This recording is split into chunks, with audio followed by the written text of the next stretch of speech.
نحمدہ ونصلی علی رسولہ الکریم۔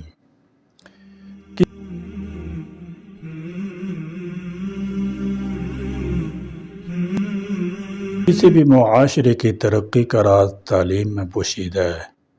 تعلیم سے ایک فرد کی شخصیت نکھرنے کے ساتھ ساتھ معاشرے پر بھی مثبت سیاسی، معاشی اور معاشرتی اثرات پڑتے ہیں، اور یوں ایک خوشحال اور باشعور معاشرہ تشکیل پاتا ہے۔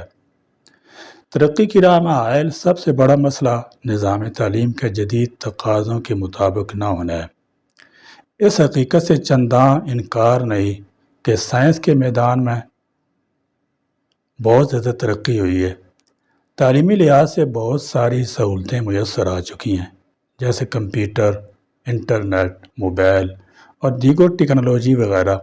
ان کی وجہ سے فاصلے سمٹنے کے ساتھ ساتھ معلومات کا ذخیرہ حاصل کرنا بہت سہل ہو گیا ہے، مگر اتنی سہولیات ملنے کے باوجود بھی ہم تاحال سائنسی ایجادات میں دیگر اقوام سے بہت پیچھے ہیں۔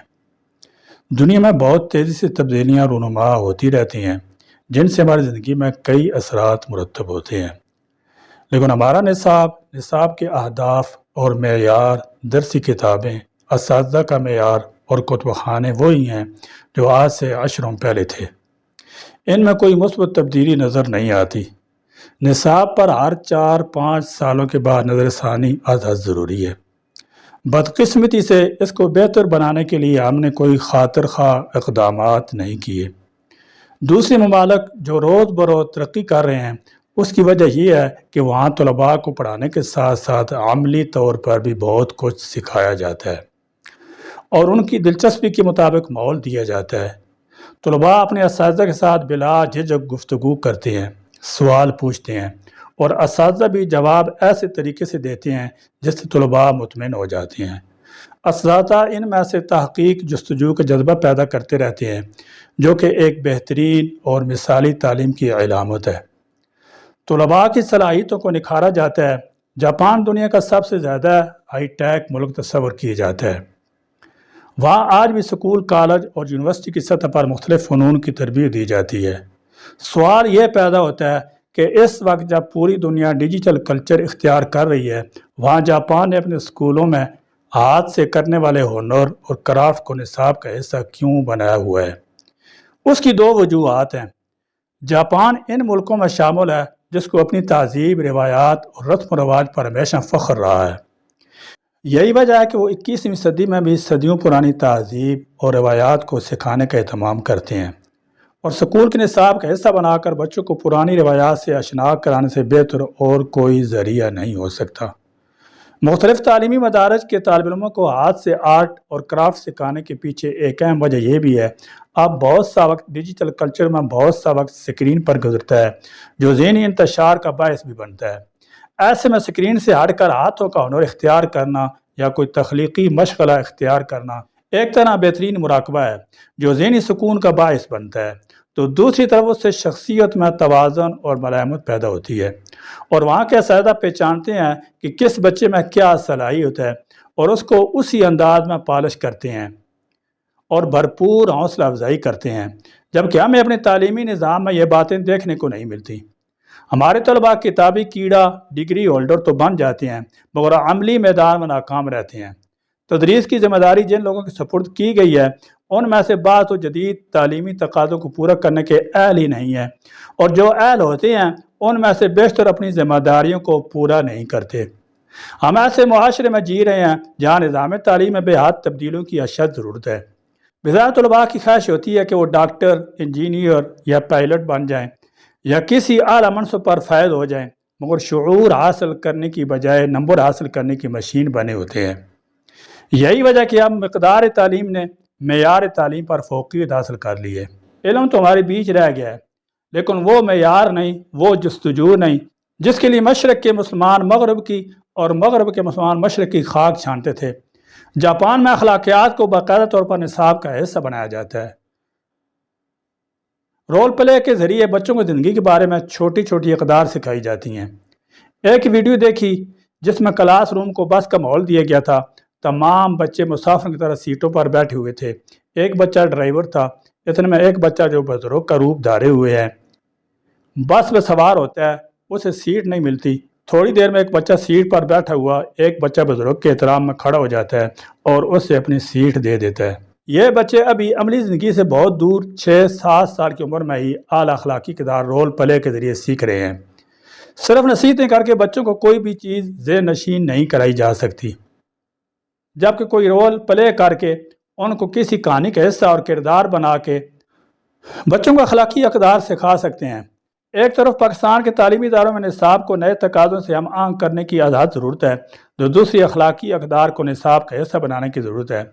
روزانہ صبح لاکھوں پاکستانی اپنے بچوں کو سکول چھوڑتے ہیں، سکول سے لے کے آتے ہیں، ہزاروں روپے ان کی ماہانہ فیسوں کی مد میں ادا کرتے ہیں، ان کے روزانہ کے سکول کے خرچے برداشت کرتے ہیں، لیکن ان تمام اخراجات کے بدلے میں ان کے بچے کیا سیکھ رہے ہیں؟ ہمارے بچے 16 سال اسکول کی تعلیم حاصل کرتے ہیں، کالج اور یونیورسٹی جاتے ہیں، مگر بنیادی انسانی اقدار بھی ان اداروں سے نہیں سیکھتے۔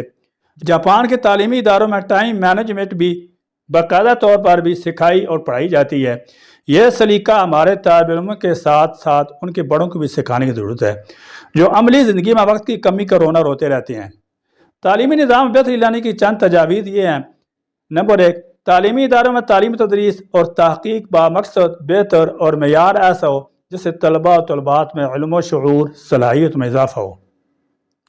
نمبر 2، تمام سرکاری اداروں کا معیار تعلیم، طریقہ تدریس، سہولیات اور انتظام بہتر کیا جائے۔ نمبر 3، تعلیمی بجٹ میں خاطر خواہ اضافہ کر کے اسکولوں کی تعداد میں بھی اضافہ کرنے کی اشد ضرورت ہے۔ نمبر 4، جدید دور کے تقاضوں کے مطابق نصاب میں تبدیلیاں لائی جائیں تاکہ نسل نو آج کے دور کے چیلنج کا مقابلہ کرنے کے قابل ہو سکیں۔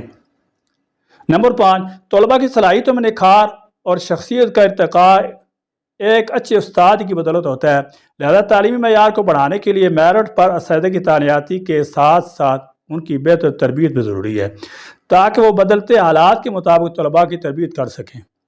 نمبر 6، تعلیم ایک ہمہ عمل ہے جس میں صحت تندرستی بھی شامل ہے۔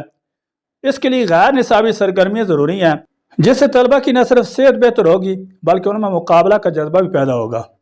نمبر 7، موجودہ دور میں ٹیکنالوجی اور دیگر جدید وسائل کا استعمال ازحد ضروری ہے، اس لیے نصابی سرگرمیوں کے ساتھ ساتھ جدید طریقوں کو بھی نصاب میں شامل کیا جائے تاکہ طلباء ان کا مثبت استعمال سیکھ سکیں۔ نمبر 8، دنیا میں بہت تیزی سے تبدیلیاں رونما ہو رہی ہیں جن سے زندگی میں کئی اثرات مرتب ہو رہے ہیں، لیکن ہمارا نصاب کے اہداف و معیار، درسی کتابیں، اساتذہ کا معیار اور کتب خانے وہی ہیں جو آج سے اشروں پہلے تھے، ان میں کوئی مثبت تبدیلی نظر نہیں آتی۔ نصاب پر ہر 4-5 سال کے بعد نظر ثانیہ ضروری ہے۔ نمبر 9، نصاب تعلیم ایسا ہو جو شعور دے سکے، سوچنے اور فکر کرنے کی صلاحیت پیدا کر سکے، طالب علم کو دنیا، کائنات اور اس کے عوامل پر غور و خوض کرنے کے قابل بنائے اور اس کے اندر سمجھنے، سمجھانے، تسخیر کرنے کے جذبے پیدا کرے۔ نمبر 10، سیرت نبی صلی اللہ تعالی علیہ وسلم کو نصاب کا باقاعدہ حصہ بنایا جائے اور اس کو لازم قرار دیا جائے۔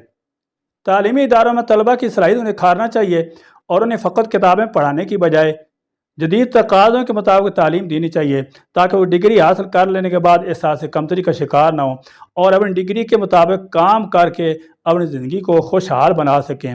تعلیم کے معیاری اور بامقصد ہونے کا سب سے زیادہ انحصار خود طالبوں پر بھی ہے۔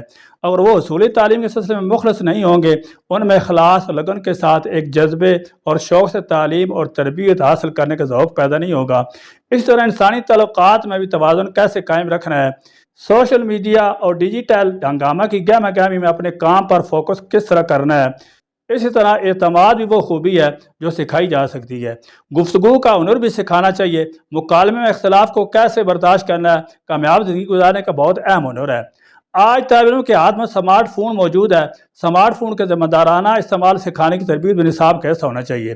یہ وہ ہنر ہیں جن کی عملی زندگی میں ہر قدم پر ضرورت پڑتی ہے، مگر ہمارے طالب علم 16 سال کی تعلیم کے بعد ان میں سے کوئی ایک ہنر بھی سیکھ کر تعلیمی ادارے سے نہیں نکلتے۔